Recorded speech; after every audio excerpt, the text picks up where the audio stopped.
welcome to another gorgeous day here at Pembrey for round 5 of the Autosport International BTRDA Clubmans Rallycross Championship. It was an action-packed day yesterday with a lot of drama going on the track, very close racing. Let's get down to the paddock to catch up with some competitors. Dimitri, how's the car looking for round 5 today? It's looking good, it's all done. Few hours of work yesterday on suspension and bodywork. So yeah, looking good. Yeah, already done the practice lap, so feels okay as well. Looking forward to hits to start and then hopefully get to the finals. Good luck with that. We'll hope to see you out there keeping away from the other drivers, hopefully. No damage more today? I think other drivers should keep from each other a little bit, not like only me. So. Yeah, don't need any more damage, eh? No, we don't. No one wants any more damage, so hopefully the race is going to be staying clear. Super modified class for you guys yesterday. How did you do out there? Yeah, really good fun.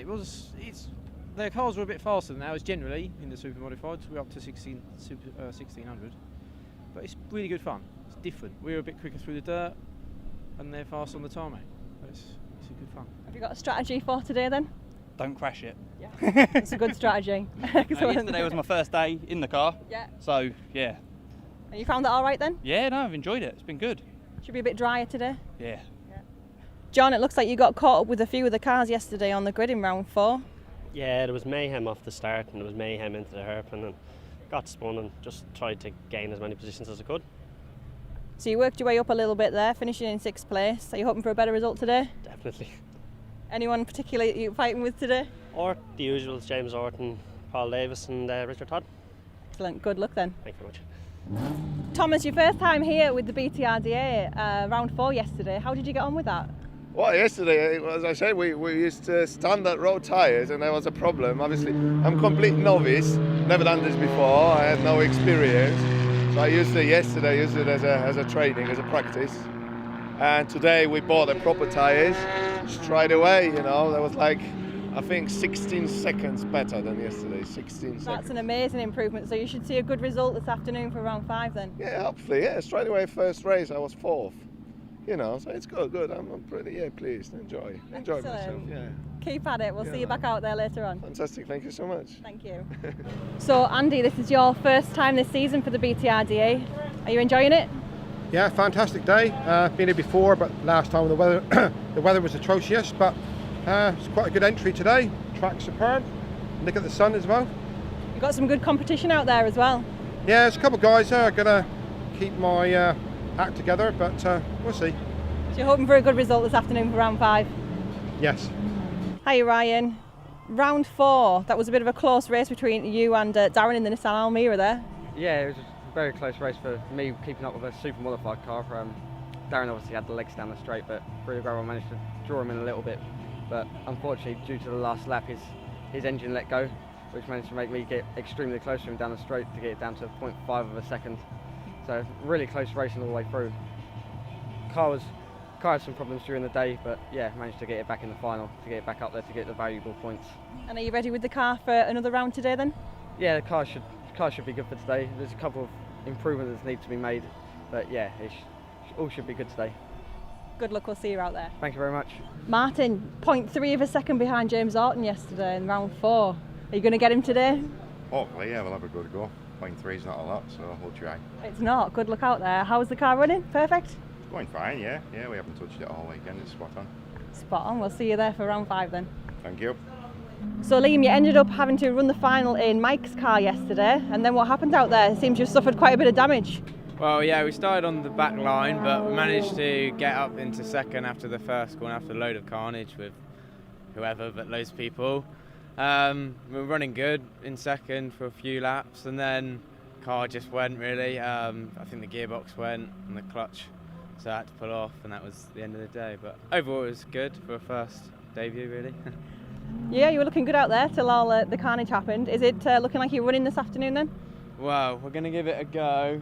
Everyone's been up working on it all night, but well, we'll see how it goes in the first heat. If it runs, and it's good. So I think there's 7 of us in the first heat, so it should be a good number. Yeah, it should be an interesting race again. Well, good luck, and we hope that you get a good result today. Thank you. Thanks.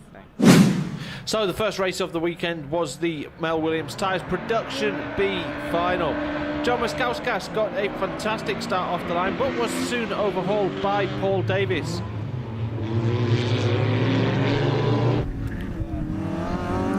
Sulain did well and moved up into second place, and that was how it stayed for the remainder of the race. Paul Davis taking the win and moving into the A final, with Sulain following in tow.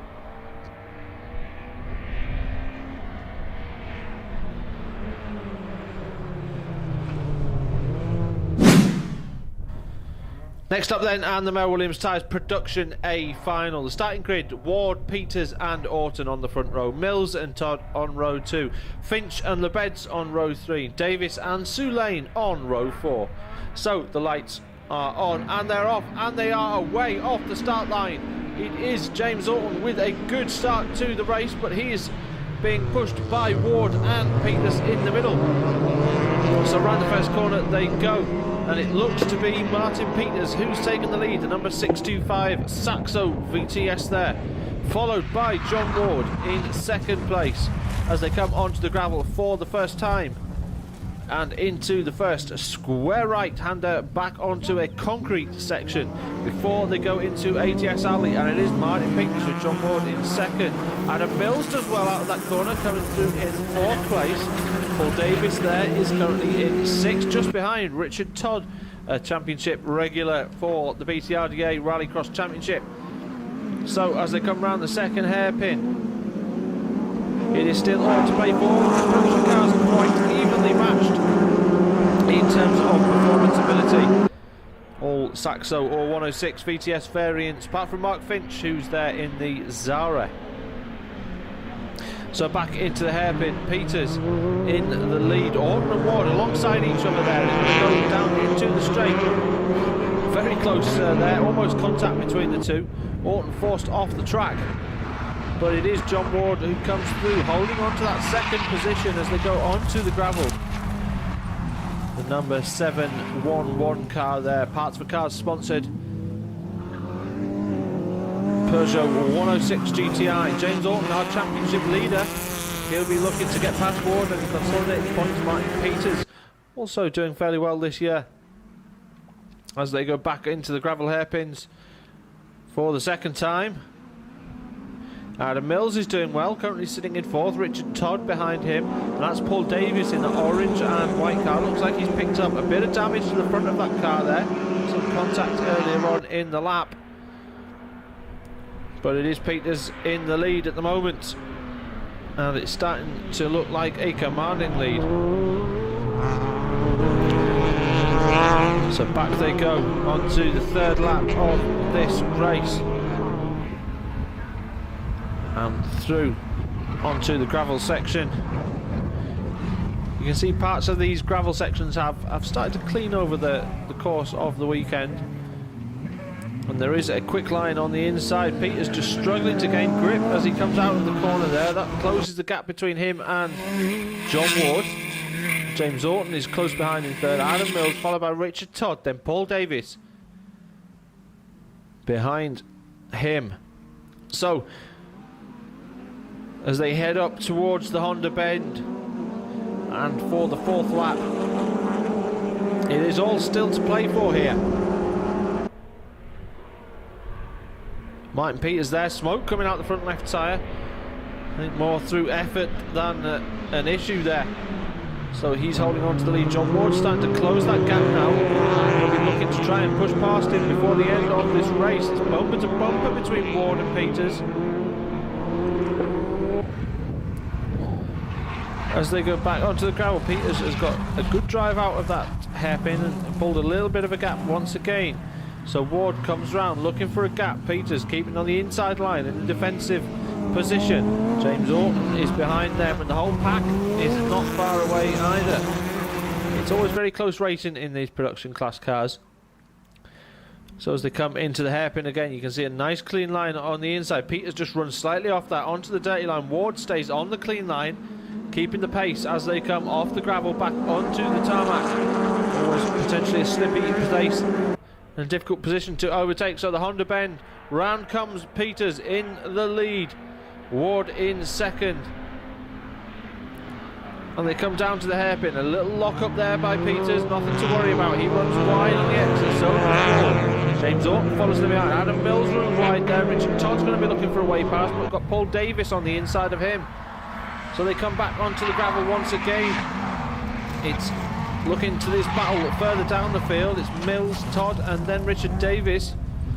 And we appear to have lost Sue Lane here.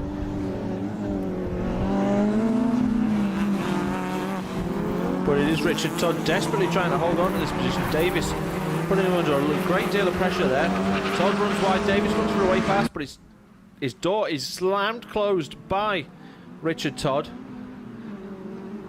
As they go back into the gravel hairpin, they're side by side there. Paul Davis is going to have to give way, and he does. He has to put hard on the brakes there. A big moment for him, otherwise it would have been a visit to the barrier. So back at the front, and it is Martin Peters who's going to take the win. John Ward in second, James Alton in third, Adam Mills in fourth, Richard Todd comes over in fifth, Paul Davis in sixth, Michael Lebeds is going to be in seventh, and Mark Finch coming in eighth.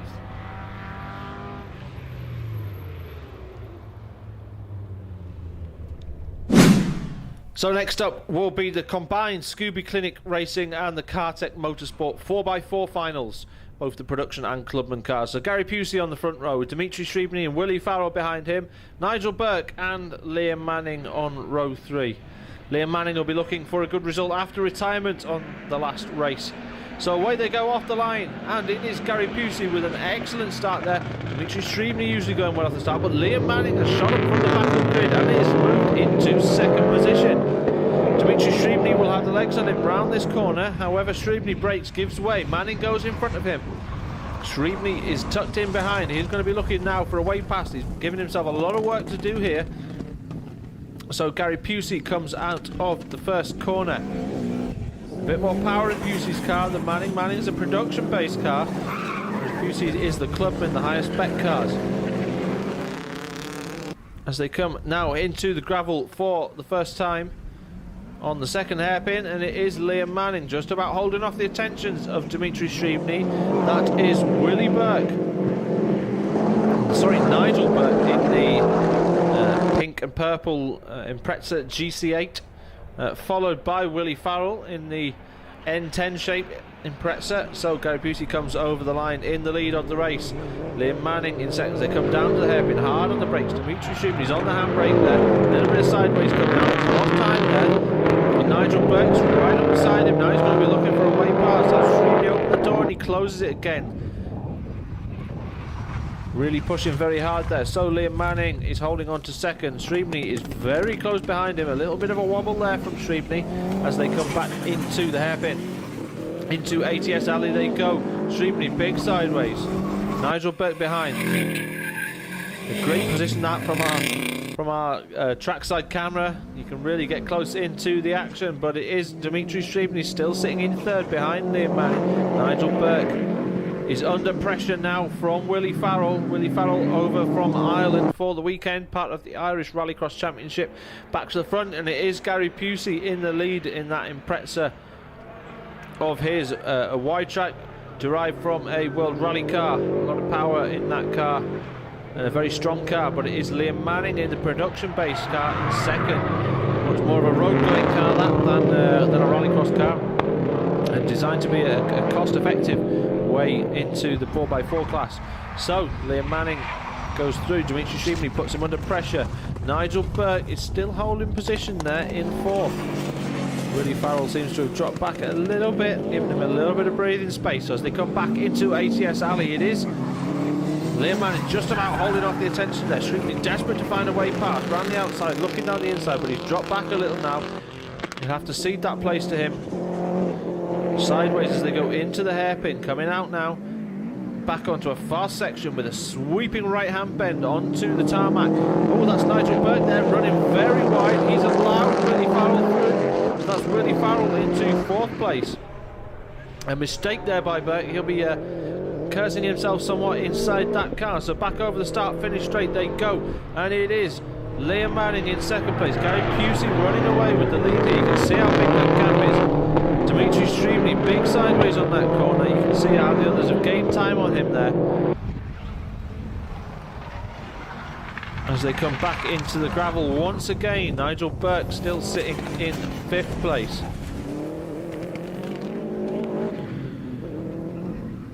So Liam Manning comes through, ATS Alley, followed by Shrieveney.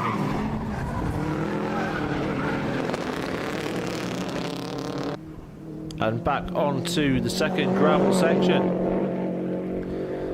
It is Shrieveney running a little bit wide there, looking desperately for a way past into that second place position.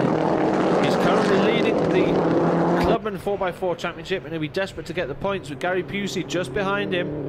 Gary Pusey's going to be able to close the gap if the results stay like this. So as they come back into the hairpin, once again, Shrieveney looks for a way around the outside, outbreaks himself, runs onto the grass. That's Shrieveney down into 5th place, and last in the field. Nigel Burke has gained a place back now, and Liam Manning has moved. Sorry, he has consolidated that second position, but now has Willie Farrell in a newer Impreza breathing down his neck. Shrieveney has spun again. The red mist must have came down for Shrieveney there. He'll be kicking himself something rotten after this race now. That's not a good lap for Shrieveney. So Gary Pusey's still in the lead, but Liam Manning is now fending off the attentions of Willie Farrell, the Irishman, over for this round, a joint round of the championship. But it is Gary Pusey who's going to take the race win. Further back though, the battle's still going on. Liam Manning and Willie Farrell are going to go into the last corner side by side. It is Liam Manning who's come out in front. Willie Farrell looks down the inside, but he's not going to have time or the power to get past him. So it is Liam Manning who takes second. Willie Farrell goes in third. Nigel Burke goes through in 4th place, and Dimitri Shrieveney is in 5th.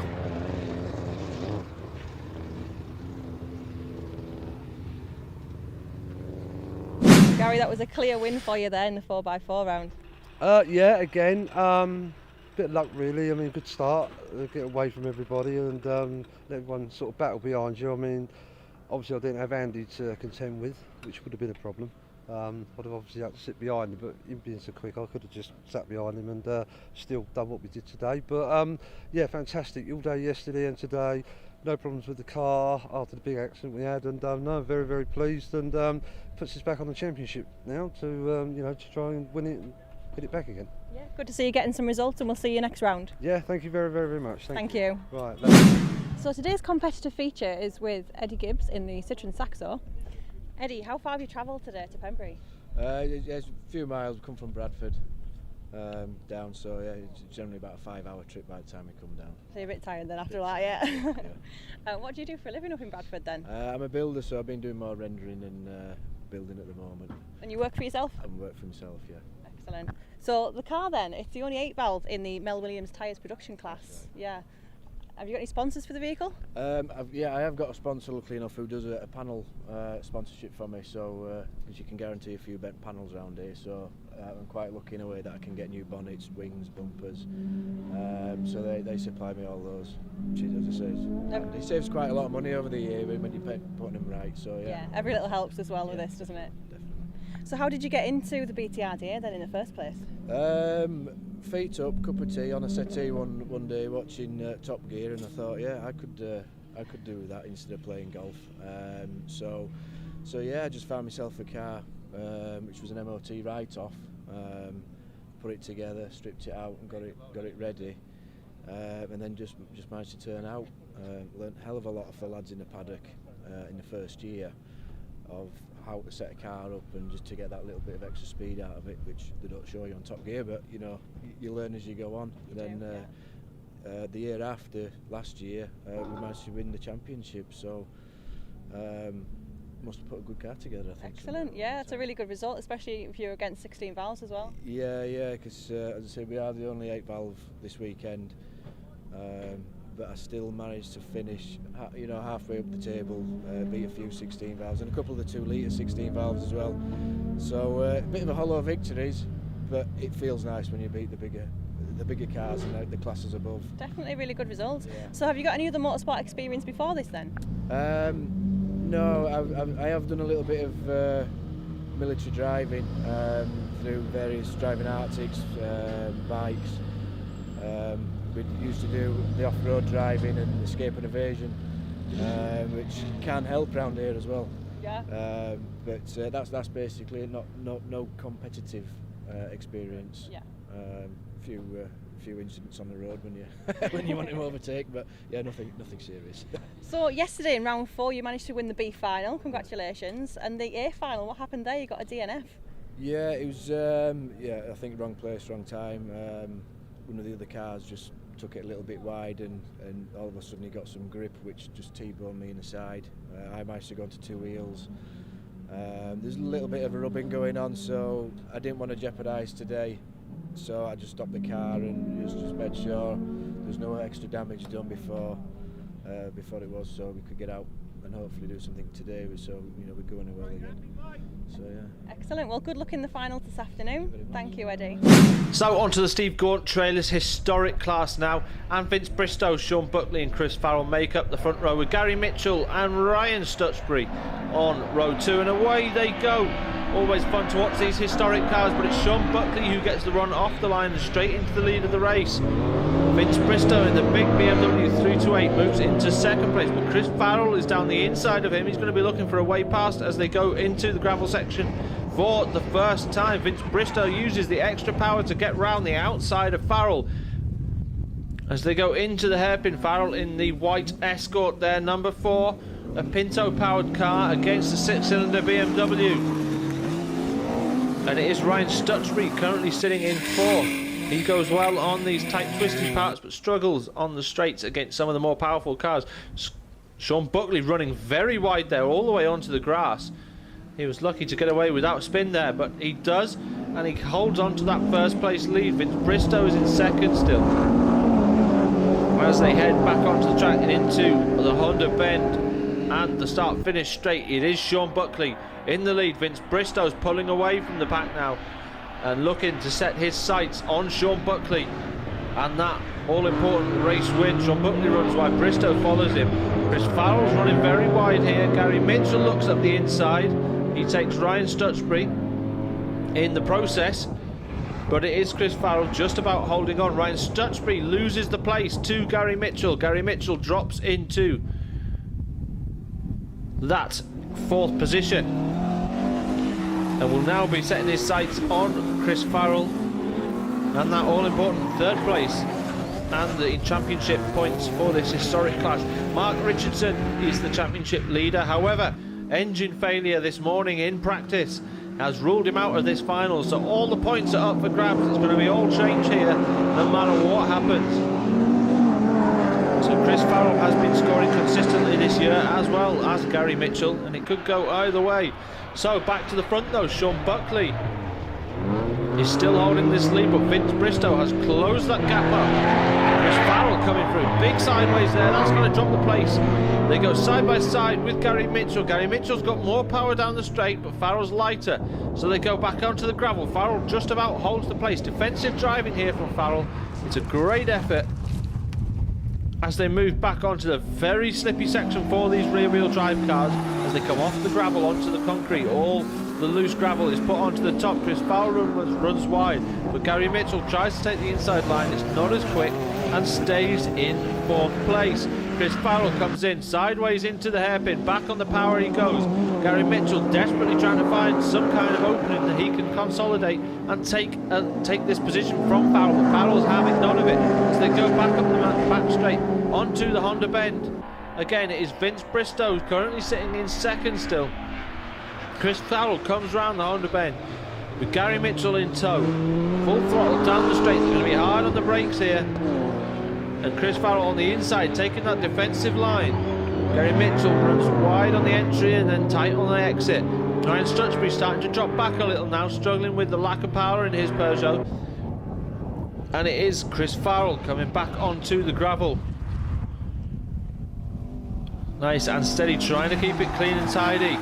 He certainly started off the season as a somewhat wild but exciting driver to watch, and he is starting to get smoother and those times are coming down and the results are getting better. Farrell is starting to get the hang of this rallycross now, but it is still in him. A little bit of sideways there, and Gary Mitchell looks up the inside, but he's not going to be able to take him as they go back onto the tarmac once again and up through the Honda Bends. And at the front of the pack though, Sean Buckley is under pressure from Bristow. as they come into the hairpin. Bristow's not going to be able to outbrake him. The extra weight of that Beamer, meaning he has to brake a little bit earlier than Buckley, so Buckley holds on to his first place. Chris Farrell is running wide on the exit, big sideways. Gary Mitchell goes past him. An excellent move, an excellent bit of racing there by Gary Mitchell, waiting for that opportune moment and then just sneaks past on the inside. But back at the front, Sean Buckley goes sideways as they come out. Vince Bristow, a big sideways slide there. He's dropped down, he's going to lose time there as they go back through ATS Alley once again. And into the gravel. Sean Buckley is running wide again there. Vince Bristow has a tidier line, but the gap's quite big now. Gary Mitchell's holding on to this third place that he's just taken, but Chris Farrell wants it back and will do it. Will stop at nothing to get it. So they go back onto the tarmac again. At the front of the pack though, it is Sean Buckley, and it's looking like he's going to be able to take that race win. He does, and Vince Bristow comes in second. Chris Farrell, no, it is Gary Mitchell who's going to take third place. Chris Farrell comes in fourth, and Ryan Stutsbury comes in fifth. Let's catch up with our race winner, Sean Buckley. Sean, an entertaining round 5 there. You led from the start. Was it good out there for you? Yep, enjoyed it. Got a good run from the start, so I just thought I'd keep my foot down and go. Were you feeling the pressure? You were a little bit sideways on the gravel? Well, I overcooked it a few times, but I just kept going and raced as best I could. Great result, well done. All right, thank you.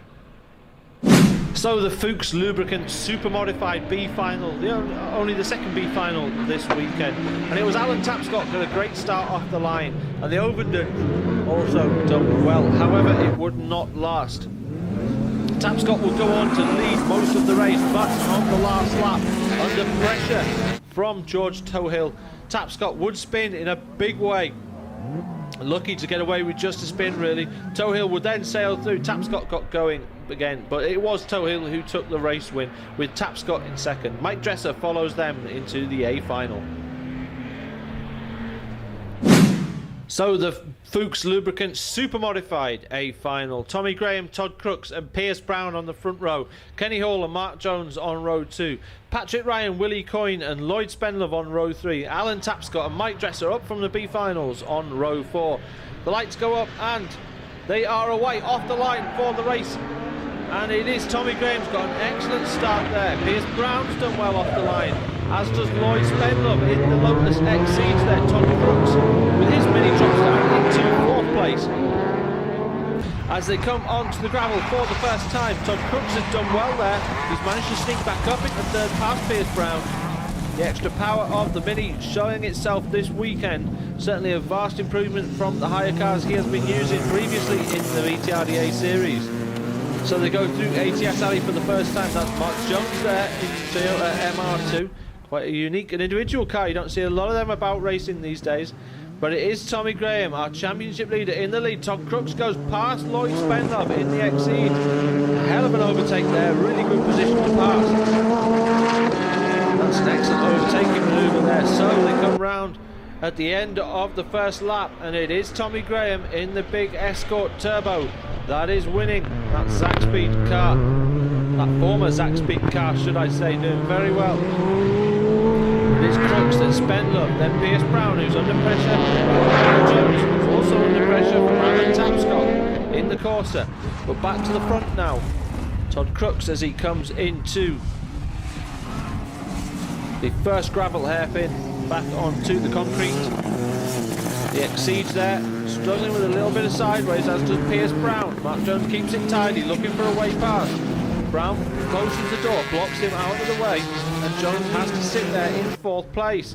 But it's Todd Crooks who's in second, followed by Spenlove, then Pierce Brown, then Mark Jones, then Alan Tapscott, who is under pressure now from Kenny Hall. Kenny Hall's alongside him, but can't get past the extra power in Tapscott's car. Closes that door, so back up. You can see a big gap forming here now. And it is Todd Crooks having possibly his best race of the season here, currently sitting in 2nd position. He'll really be wanting to hold on to that for those championship points.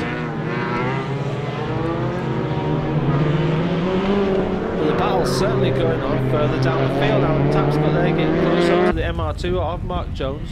But we're back with Todd Crooks. He's going really well here. in that new Mini with a turbocharger on it. The first time he's had it out this season on the BTRDA Rallycross series. Through ATS Alley there we go. Lovely looking X-Siege there. A fantastic car, if not a little bit down on power compared to some of these cars.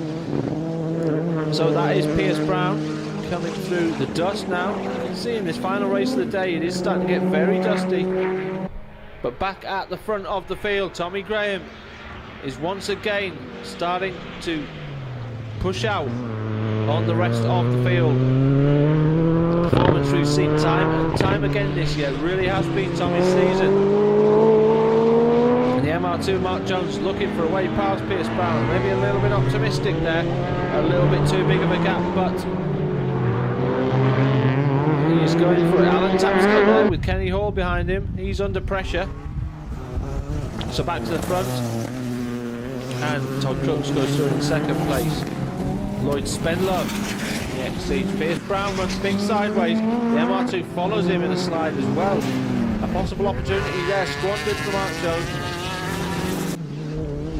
Never quite know when these opportunities are going to present themselves, so you just keep the pressure on for the whole race, and that's what they are doing. If you look back, you can see Alan Tapscott, Kenny Hall's putting him under pressure. All he'll be seeing is that black and orange stripes on that Clio in the mirrors of that Vauxhall Corsa. Rear-wheel drive car, 358 horsepower. A very quick car, some fantastic machinery in this championship. So they come back down the start-finish straight once again. Kenny Hall closing up on Tapscott. He's just waiting for him to make a small mistake and then he'll make his move. But back to the front, Tommy Graham goes through ATS Alley. You can see the pace of them. And then Todd Crooks coming through. But it is Tommy Graham who's going away with this race. He's won 4 out of 4 so far this year. Is he going to make it 5 out of 5 wins? Certainly a year to remember for Tommy Graham. It's going very well as they come back down the main straight. And it is Tommy Graham who takes the race win. With Todd Crooks comes in second place. Lloyd Spenlove is going to be third. Fourth place is going to be Pierce Brown, followed by Mark Jones in the MR2. The battle for 6th and 7th still going on, but it is Alan Tapscott who's going to keep it. Kenny Hall comes in 7th, Willie Coyne 8th, and Patrick Ryan in 9th. Tommy, 5 wins in 5 races. Can anybody catch you? Well, after blowing the turbo yesterday, I was saying things are looking bad for today, but yeah, I went out and everything worked out right. My starts were good. I made no boo-boo, so yeah, it worked out great. We'll look forward to seeing you again in round 6. Yeah, we're fully committed now, so roll on, Blyton. Excellent, see you there. Okay, can't wait. Thank you. So, the championship standings in the Autosport International BTRDA Clubmans Rallycross Championship. Overall, Tommy Graham extends that lead out over James Orton. In the class as well, he is also starting to get a considerable lead. Production class, James Orton's going well, 189 points. Historic class, all changed. Gary Mitchell now takes the lead. Ryan Stutsbury moving up. Chris Farrell moves into third. Production 4x4, Mike Manning and Liam Manning do well. And Clubman 4x4 is still Dimitri Shribny.